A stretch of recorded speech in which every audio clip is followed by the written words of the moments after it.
quickly, even before we start discussing, I'd like to get to know each of you. Just introduce yourself. What do you do? Which company you run? What the business that you run? And then if you can just dive into what keeps you awake at night, especially on the customer side, because it's customer who keeps us alive, and they also keep us awake. So very specifically towards customer experience, what are the problems that you're trying to solve? What is it that's daily in the top of your mind? What are the things that you want to solve? If you can just put it like 1, 2, 3, or and then you can just help us understand that, and probably we can start with it.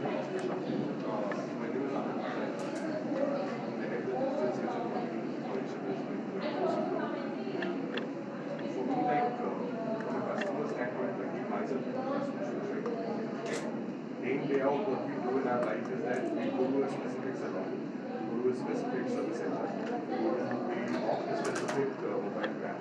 Why? Because there's a trust, right? And how can a brand build a trust? By opting for 4 things that I can one is providing the right information to the customer at the right point in time. Second, using the expertise in the team to ensure the customer is likely to the kind of response that they like. Right?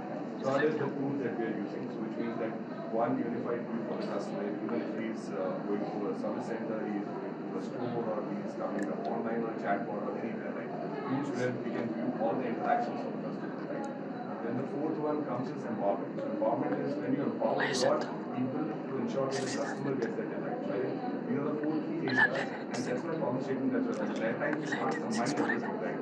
The moment you try to route every customer to Amit, you'll find that Amit is blocked with a lot of chats, a lot of calls, right? And then comes your cost optimization, that you can't keep Amit busy for 24 hours. Then you have to round robin all the chats, calls, and everything to different agents and people, right? That's where all these 4 things will come in handy and help a brand to solve the customer experience problem. Because the moment everyone in the room has access to all these 4 things, that's when I think it will be a different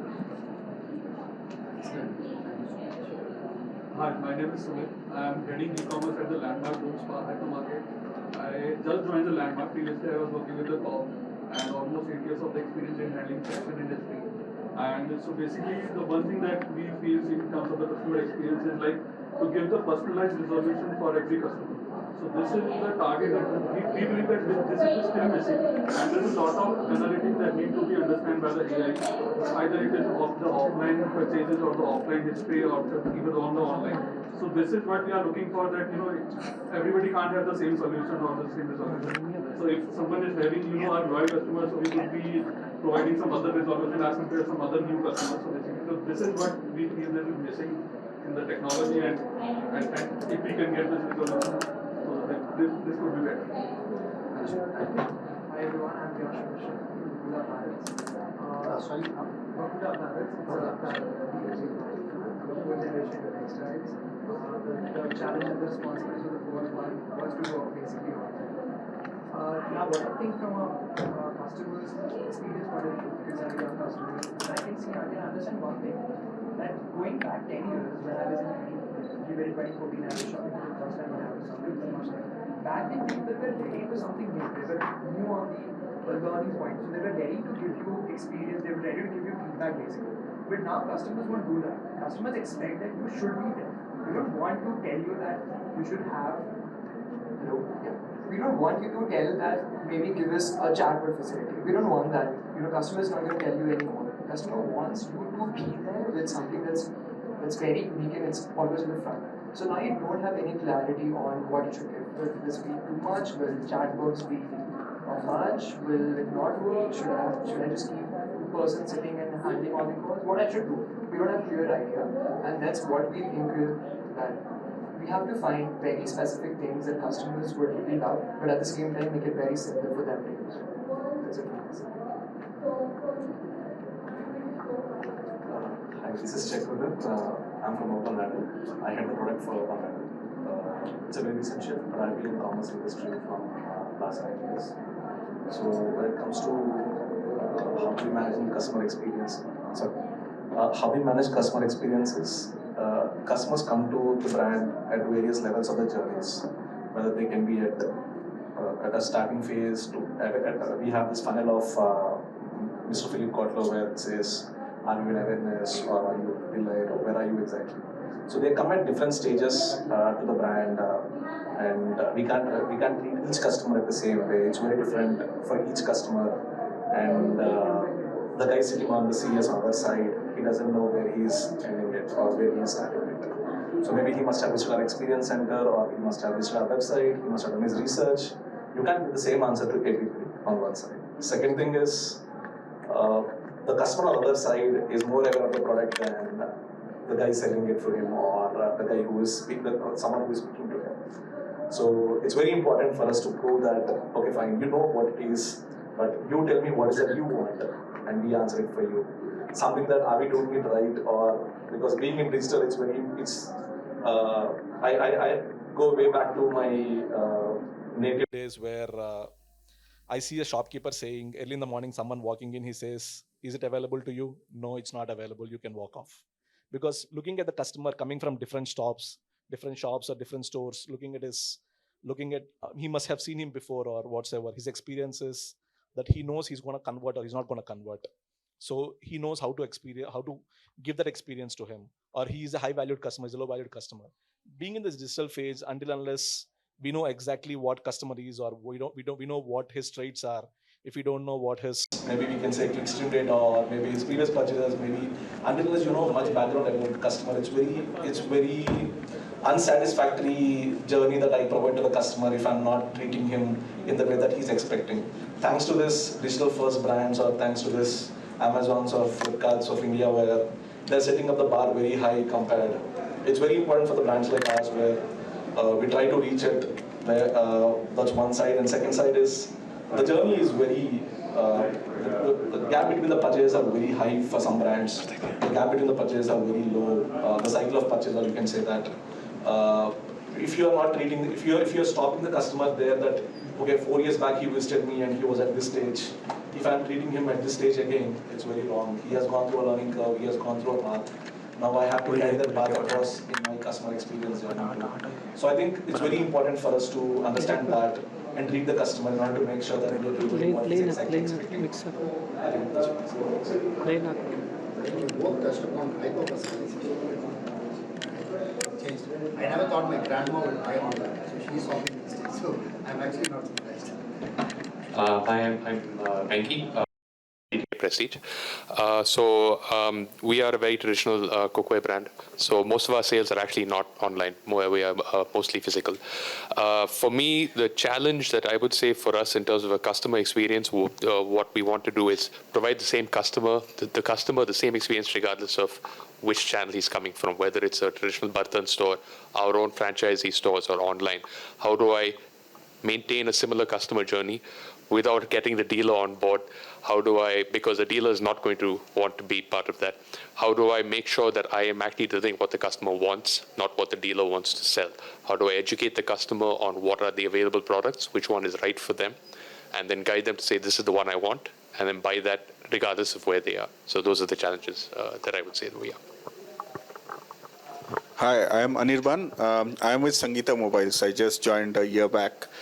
So most people in Bangalore tell me that one of the first phones they had bought in Sangeeta, and then they forgot about it because the world moved online. Sangeeta did not. It's a legacy brand, 48 years old.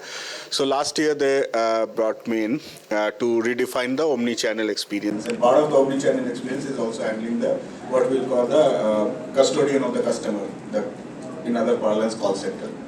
So one of the things for us, there are 4 or 5 types of customers. And, one is, of course, now that we have launched a new site, one is the online customer who has bought something online or has seen something online and coming.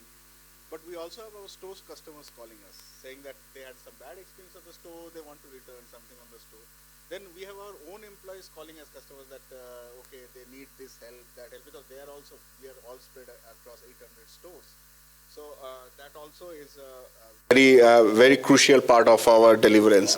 Plus, whenever we do campaigns, which are mostly in omni-channel nature, that means you can walk into a offline or online. So to handle all new prospects, especially, and the beauty, I am new to this electronics industry, having been in e-commerce or some form of it for the last 7-8 years since it's here, is that everybody is hunting for phone all the time. Maybe not be ready, but mentally always hunting.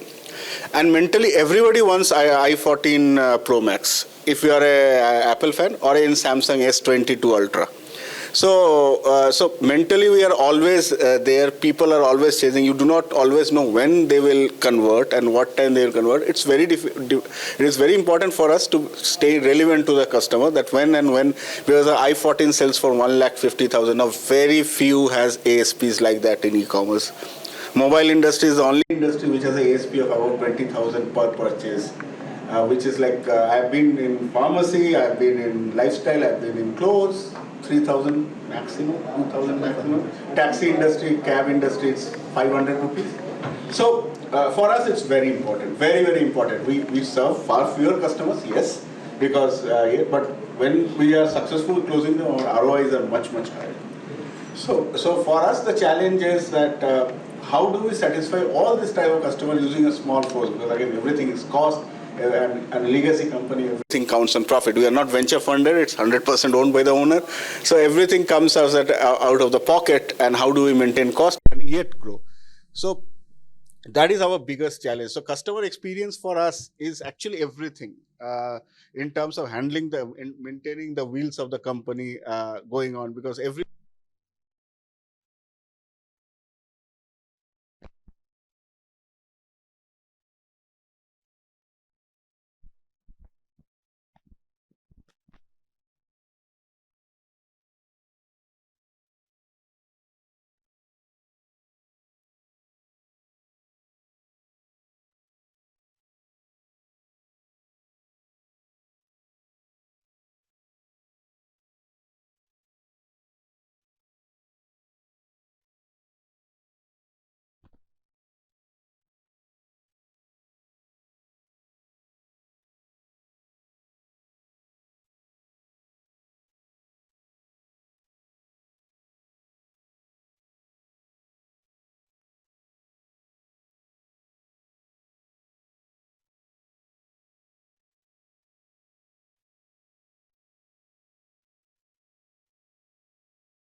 वो 9 बजे तक रात को आ जाएगा तो you know at 8:50 the bell will ring and you will get it. That does not happen with any other brand, be it a Tata Click also.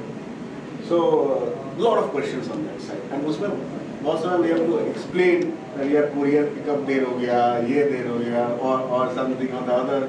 So it becomes a nightmare for our people. So messaging is very important for us. Not all our calls, a lot of social media activity, a lot of on WhatsApp, and every possible channel is a touch point.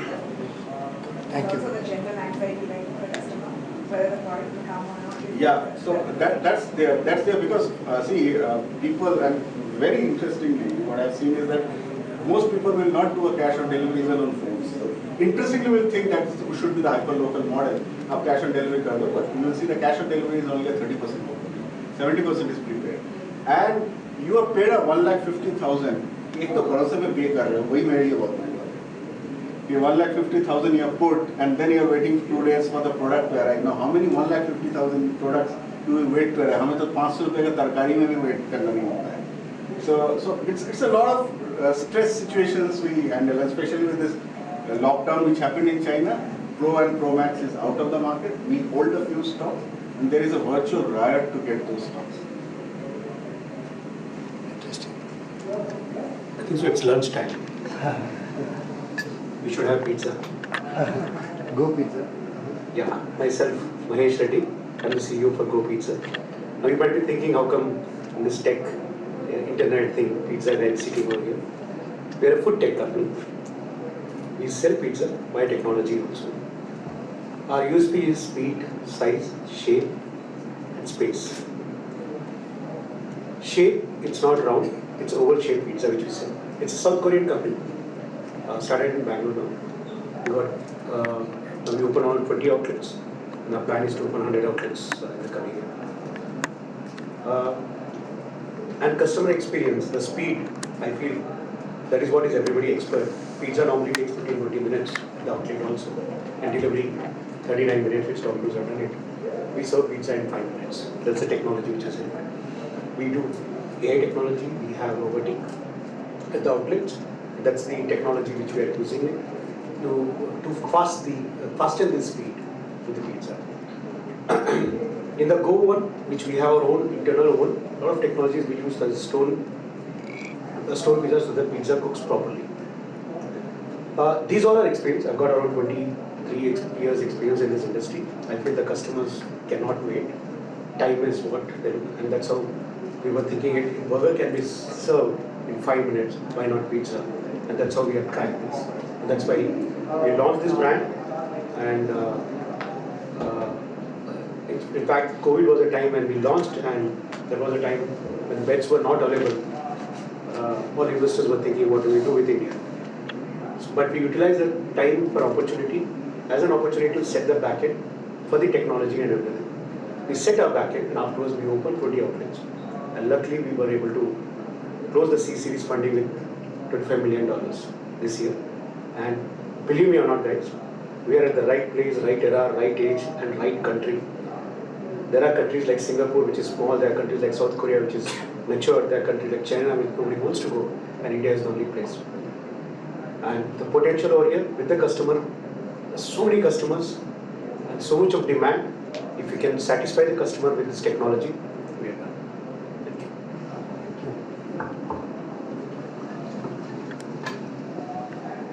Hi, I'm Aishwarya. I'm the founder and CEO of Listercity.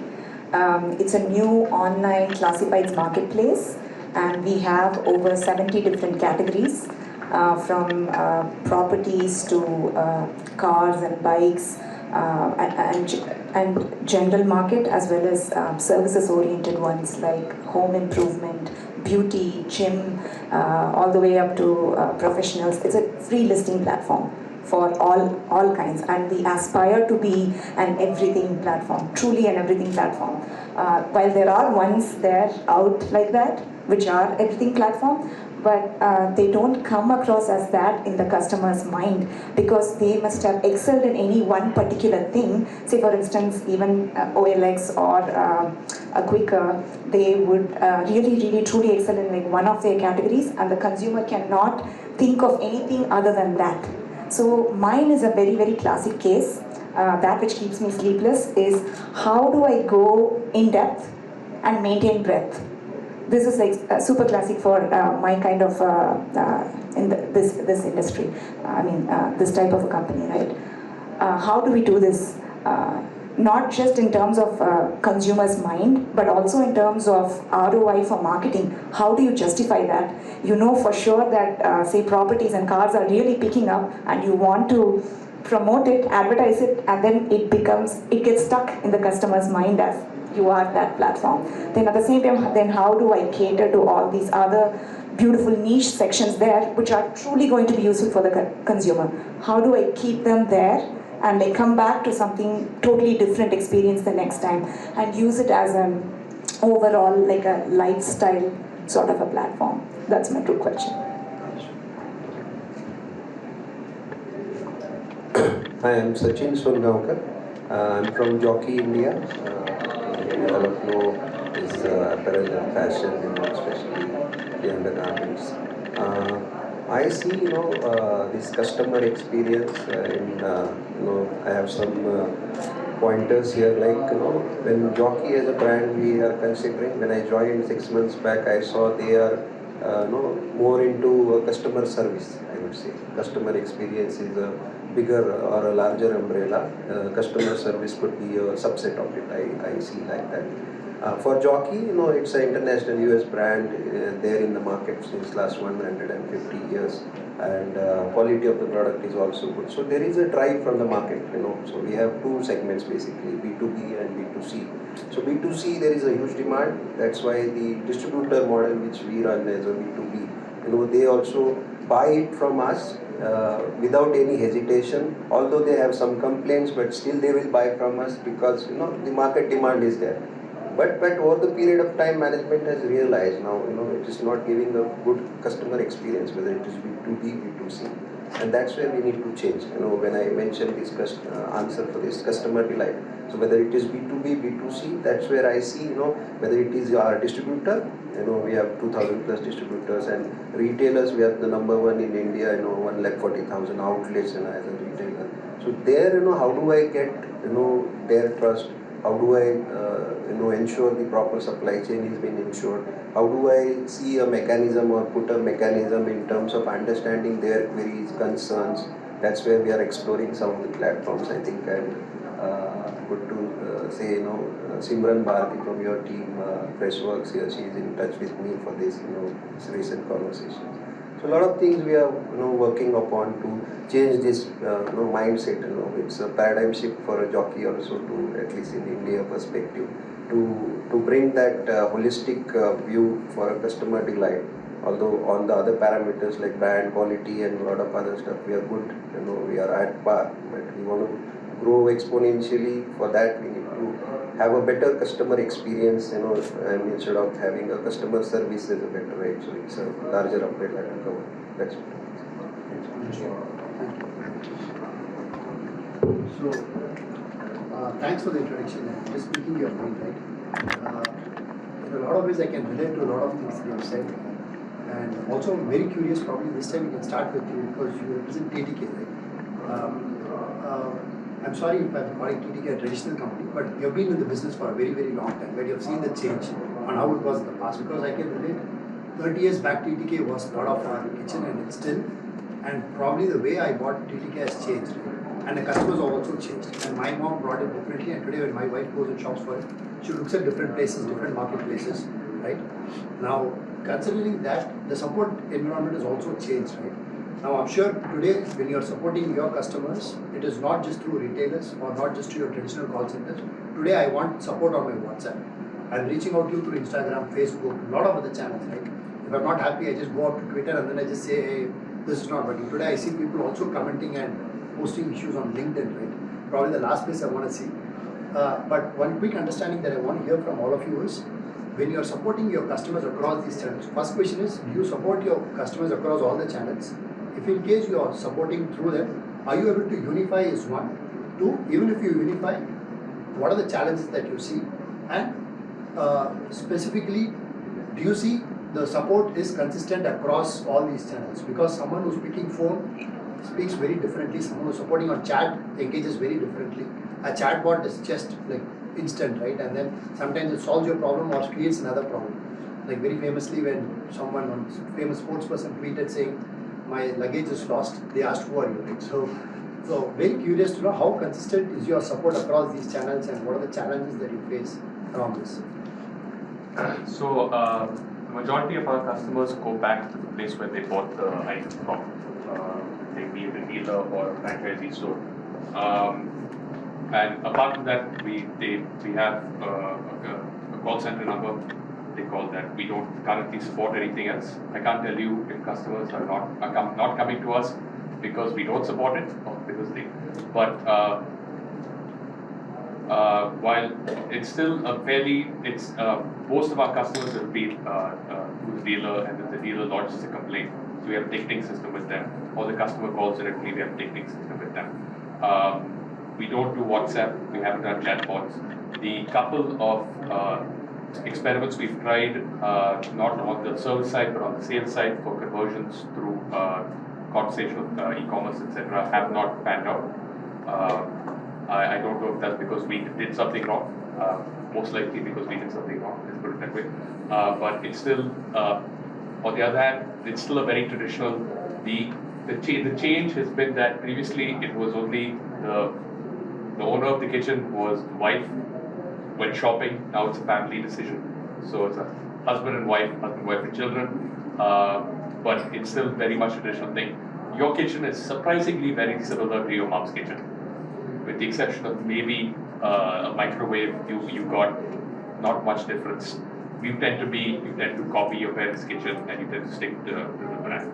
But again, I feel like that. So on a customer service point of view, it's just a single point of contact. It's basically either the dealer or directly with the company through the call center. That's where we are. Got it. So when you support through your dealers, obviously the own support is your people, right? You train them, you know what to solve.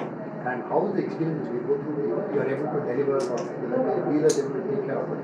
So the dealer will raise a ticket. Basically, they're using the same system. We just know that it's the dealer raising the ticket versus the customer. So it's the same. You solve it. Then we will then reach out to the customer. If it's an installed thing like a chimney, we reach out directly to the customer. Whereas if it's a mixie, we'll fix it at our local service center and then it get brought back within 3 or 4 days, 7, 8 days if it's a raw product. But that's about it. The vast majority of our products don't require anything. It's only it's just basically mixies, chimneys, stoves that require everything else is basically almost zero to no post-sale service. That's what we do. Thank you so much.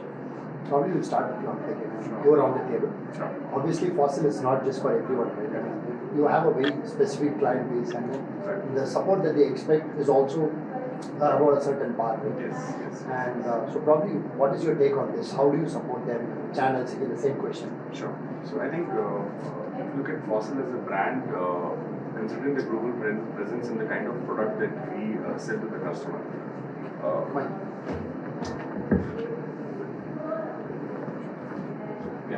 So saying, considering the kind of product that we sell to the customer, the expectations becomes a bit different, right? Here we are selling a watch which is worth 40,000 rupees, which is in India I'm talking about, which is an Emporio Armani smartwatch, right? When it comes to Fossil, it is a smartwatch worth 28,000 rupees, right? What the customer expects is that he gets the same kind of service everywhere, which means even if he is calling up a call center number, he is interacting on chat, he is going to a service center, he is asking for post-shipment notifications, right? Or he is looking forward to receiving warranty information, right? Now for us, the biggest challenge is that being a global company, we use multiple systems. A service center guy may not have visibility to the information that the customer care guy has, right?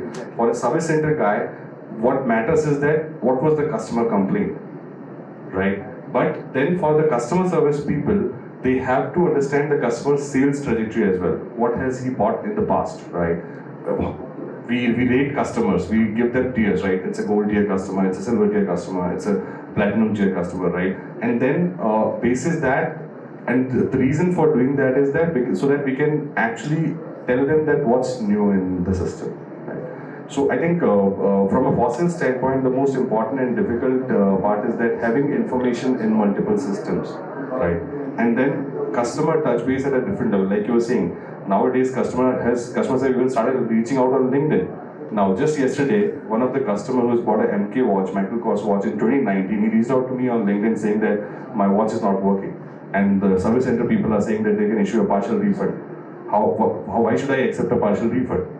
And it was a very basic question, and the one thing that we should have explained him, or the service center guys should have explained him, is that his warranty was for 1 year.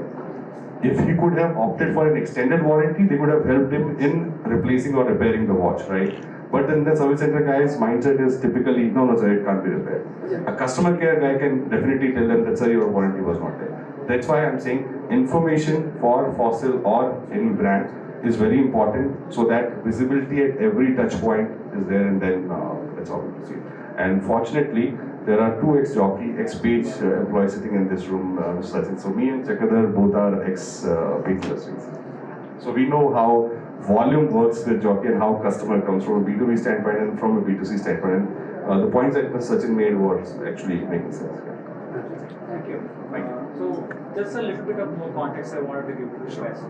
So you all talked about mostly hyper-personalization, being where the customer is, proactively helping them, depending on which stage of the journey that they might be in the sales journey, right?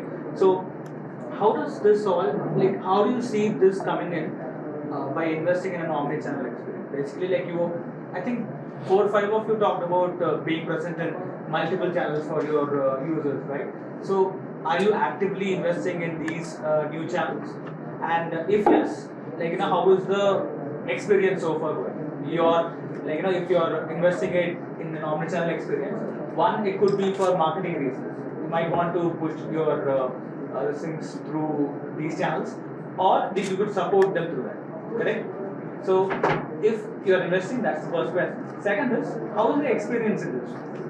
Like these channels, how do you feel as an enterprise? Are these channels helping you? Do you feel like they're bringing more value to the table? How is it affect your TCO? I think the most important question and that we should have an answer for all of us is that a lot of systems are involved in this process, right? When it comes to ERP, a lot of people use SAP, right? For D2C, we use Salesforce, right? For Service Center, we use a different system. Now, a lot of brands and a lot of tools actually probably similar to Freshworks, right? When it comes to functionality, people always say that we can integrate with any number of systems, right? We can pull information or we can push information to a number of systems, and then we can produce results for the customer service guy, for the service center guy, and everyone, right? The basic challenge that we face here is that when we pull and push information, a lot of information gets missed in the pipeline, right? And that's why even if we opt for new tools considering omni-channel, still we are losing information and still we are not able to give that kind of experience to customer what we think should be at part.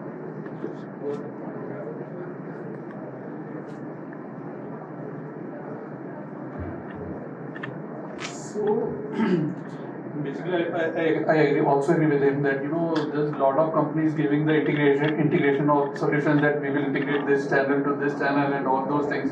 But ultimately, the data is not coming to the centralized database so that they can understand the customer behavior in a better way and can so that we can do some personalized marketing, showcase some personalized products, and in return we can also provide some personalized customer resolutions also. So this is the biggest challenge that currently the industry is facing. There's a number of ERP solutions, a number of e-commerce platforms are there, but there's no central solution to provide the support, the D2C and all those ERP solutions at one place. So it's always better to have a data at one place to understand all those analytics and the customer behavior.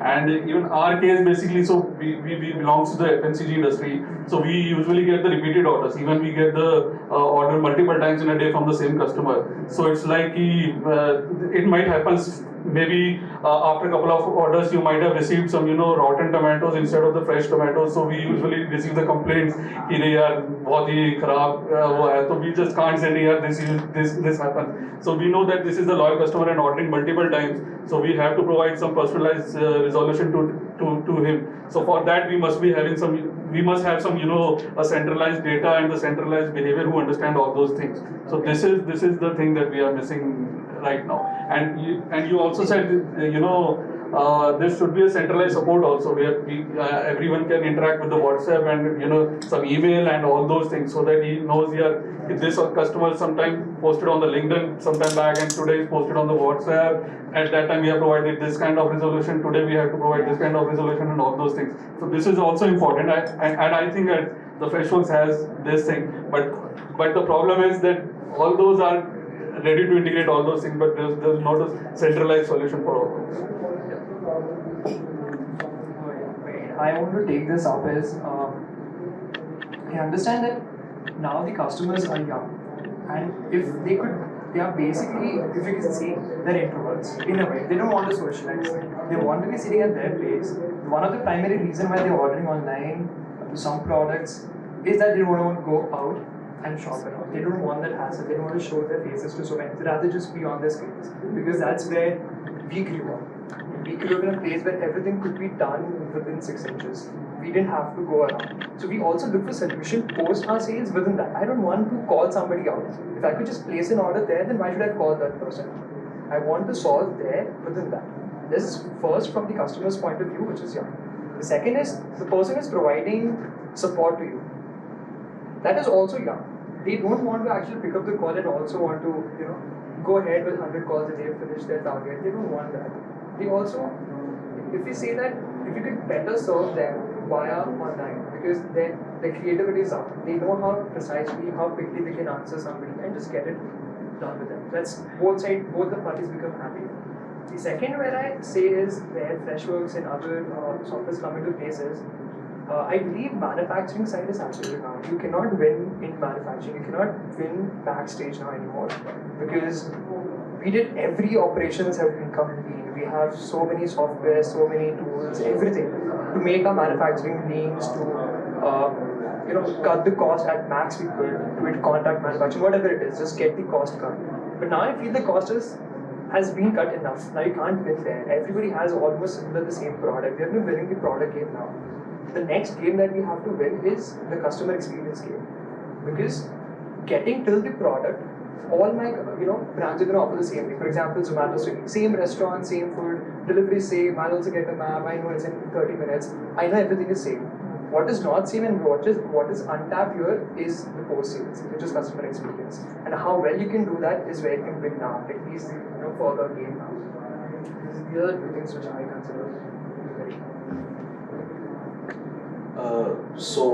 To answer your question, are we investing on multi-channel or not? So before coming to that, I would say there is a learning path for every customer when he's experiencing a brand or at what stage he is in exactly on.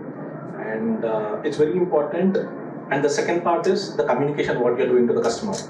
So are we communicating right to the customer in the right way? Or are we over-promising and under-delivering? Are we under-promising and over-delivering? What are we exactly doing on that? And at the same time, the guy who is doing the mistake versus the guy who is communicating is not the same. So there are two people, the two culprits involved here. One is who is communicating versus who is actually doing the mistake. So there's a difference in that. And they both are not speaking the same language. Let's say I called for an installation. The guy who has fixed the installation on the customer care must have promised something. The guy on the floor who is going for the installation or who is going for the repair must not be knowing what has he promised or what has been done with the customer. That's the second part. And third part is our communications are one-sided. When I say one-sided, we don't know what kind of, we don't empathize the customer. We do a AI-based, maybe AI-based responses, or maybe we give a generalized responses to every customer. That's one side. And second side is how is he interpreting it? Because if let's take a generic example of food delivery. You ordered food at 10 o'clock, 10:15, your anger is here. 10:25, your anger is here. 10:40, your anger levels are here. Same person, same delivery guy, same executive, but your anger management levels are very different. If he's answering it the same question, answer it the same way at each point in time, the interpretation that the communication has to a customer is very, very different. If he says that, sorry, I can empathize you, you will respond it very differently versus how it was at 10:15. So I would say it's communication versus how is it being interpreted by the customer. That's very different. And second thing is the learning path.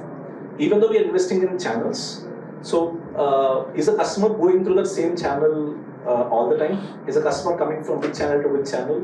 Are we empathizing his problems in the same way at all the channels? Or how is he interpreting our, it's not about communicating, but how is he taking it? Is he taking it right? Is he able to move up in the ladder on what we're expecting or not? On second side, sorry to say that I'm from product and everybody says that system integrate. I can say that you guys are not doing your job, so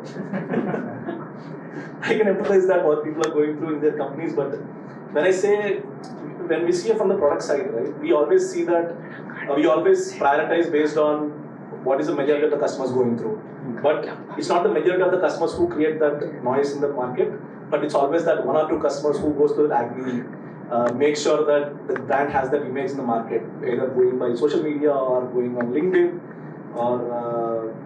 or whichever channels that they can make it popular, so they make it popular on that channels. But that's one more thing. And second thing is the expectation mapping. So the customer has an expectation set that, okay, if I'm trusting the brand, let's say I'm buying something from Fossil or I'm buying something from Jockey, I have a brand expectation set already, that these guys are going to take care of my expectations right. If your CS is not reaching their expectations, or if your service guys are not reaching the expectations, you will not be able to take it because you feel that you're cheated. Because ensure that we are giving the same communication across at each levels, or we are doing it different. So when we are designing these channels, because it's not about the solution, but how capable we are to use it in the best way. Because when we tell the AI, if a customer calls you this, give this answer for sure. But if the customer is calling you again, what do you answer? If the customer is calling you again and again, what do you answer? If he is coming to, let's take an example, if you're coming to my tracking page, I show you something. If you're coming to my tracking page again, that means you are in an urgency. Maybe I should respond to you little better or little different. We don't track all these things, or we don't consider all these things when we are designing the products. We only consider, he's coming here, answer this, we are good. So this is how we go, but we only realize that we did not take this scenarios into consideration only when some noise happens in the market. So I think more than investing on these, that's what we are investing on these other pieces. Hyper-personalization. So I think I can relate to this journey because this is exactly what we went through with PhonePe also. Like, just to take you back, PhonePe was not as big as what it is today, right? Prior to demonetization, of course, they were delivering 40 million transactions. But one fine day, Modi ji said it's demonetization. From 40 million, they went to 400 million in no time, right? So, and they already had about 1,000 agents on floor, support agents. And from 40 million to 400 million is a huge jump. So imagine even if 1% of those transactions fail, the number of support reps they should have needed on floor to support these questions, right? So they are planning to hire 5,000 support reps suddenly. And for first time in Bangalore, we thought maybe we do not have enough engineers to support these things, right? And also money is a very serious business. Like you said, the support rep was giving that answer. He just cannot give the same answer that he does, and it cannot be same for 15 minutes. Let's assume I've transferred 1,000 rupees to you, and 15 minutes later, if it's not hit in your account, obviously I'm going to be upset. And I come back and ask you a question, you have to give me an answer that is personalized. You know where my money is, what is the exact solution, right? And they had the exact problem. One, they were scaling, they were exploding at the same time, and also they had to hire a lot more people and train all these people and ensure they had context right at the moment when customer asked the question, right? So, and then followed by COVID, everybody went remote. It doubled, right? So I can relate to, probably that's a later discussion. Yeah, please. I think for us, we do suffer from every software salesperson will say, yeah, we have APIs, we can integrate with everyone, and then when you say, okay, do you have this API? No, we don't have that API. So that's what right now our focus is. We would prefer to have one excellent single point of contact for service for the customer. If it's a call center, it means that when the person calls the call center, we know what products that person has bought, we know what the warranty situation is. I would rather have one single point of excellent contact than have chatbots on Instagram saying, giving crappy service. I would rather say on Instagram, have a problem, please contact the call center, and then give them an excellent service at the call center, and then make sure that that journey is under control, mapped, we know what's happening, versus saying, I don't want to be everywhere where the customer is. I want the customer to come to me, guided to me, and be where I am excellent as far as service is concerned. So yeah, that's it. That's in terms of post-sales service. In terms of omni-channel, we're just looking at omni-channel as just a channel. How can I get the information out? How can I get products out there? Yeah, so as he rightly said, that although I come from a tech software background, but yeah, APIs are just a story. Everybody talks APIs without knowing what they do. So everybody will come and say that this API you just integrate, and when the integration starts, you can always take a T plus 30. So if they say that they will finish in 3 days, they will finish in 30 days. Plus no requirement analysis. But having said that, we also face the same problem. Our customer service people, first of all, where the customer is coming from with so many, there is no single digital identity today. So it becomes very difficult to track where the conversation got dropped and where you have social listening tools, you have email, you have this, but it's very difficult for us to tell, especially where the customer has come from and what. Secondly, our customer service people, every time they complain that they have to log into too many systems. And they will look at this will get missed, there is a delay, and some SLAs will get pulled off. So it's always a constant tussle between providing a service, but logging into a different system, and some system will be down also. So yes, it's a dream of everybody to have a unified system, but I have not seen that with even the biggest software companies in the world, and so I do not know how that will be solved, but even if the digital identity part can be solved, that will solve a lot of other problems which gets created. Even people have to log in into different, if they can identify the person, it helps to solve, because human touch always trims all your chatbots. I never myself like chatbot replies, because even if you do Zomato, after 3 years they transfer it to the agent. What's the use of the first two anyway? So that's my point. Yes, we all are looking for the utopia where single system, everybody logs in, digital identity, everybody is there.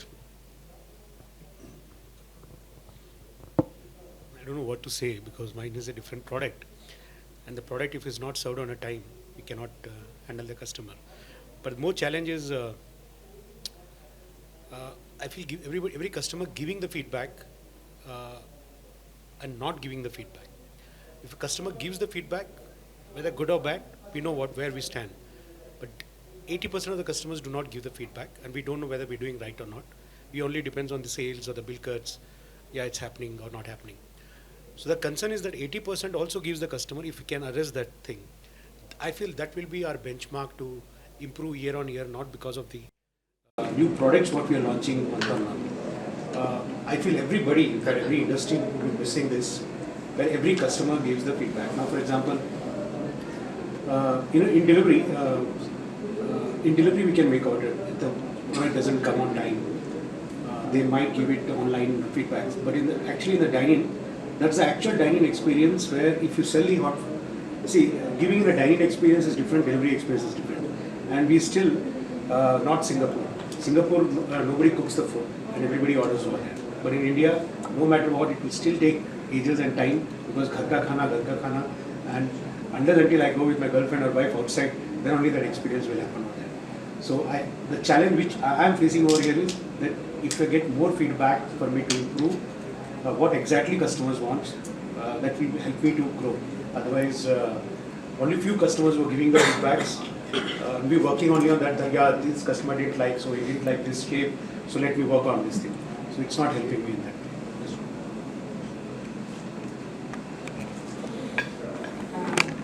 So one of the things, the challenges we are facing is with the niche category that I was talking about. Like we have everything, but then there are these niche sections.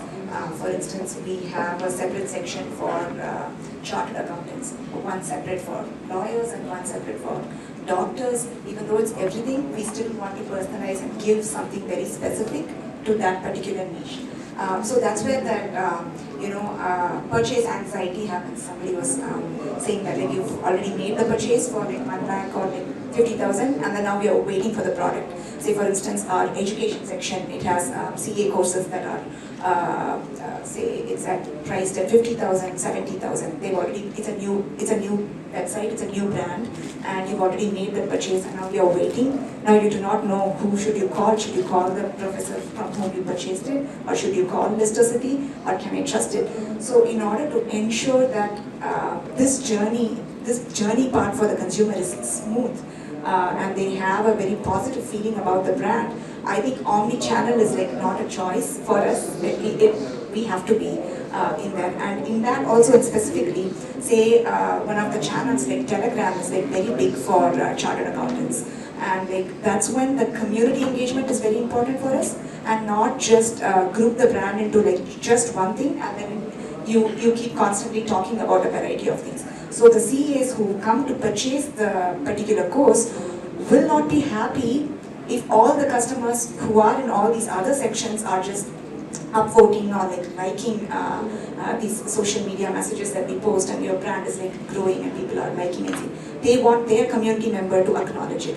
So what we've done is like we are actually looking at like keeping the profile separate in like channels like Telegram, to keep them separate just for like CA, keep something separate just for the lawyers to come and hang out, and when they want more than one resource, that's when they come to the website and they can like scan. Even on the website, we have like kept it at like separate sections, because the lawyers as professionals, when they are like looking at sections versus like a student, the financial power is totally different. So that segment, then there is like the difference occurs. So unless or until they are consciously wanting to choose to hang out in that spot, we keep these separate and offer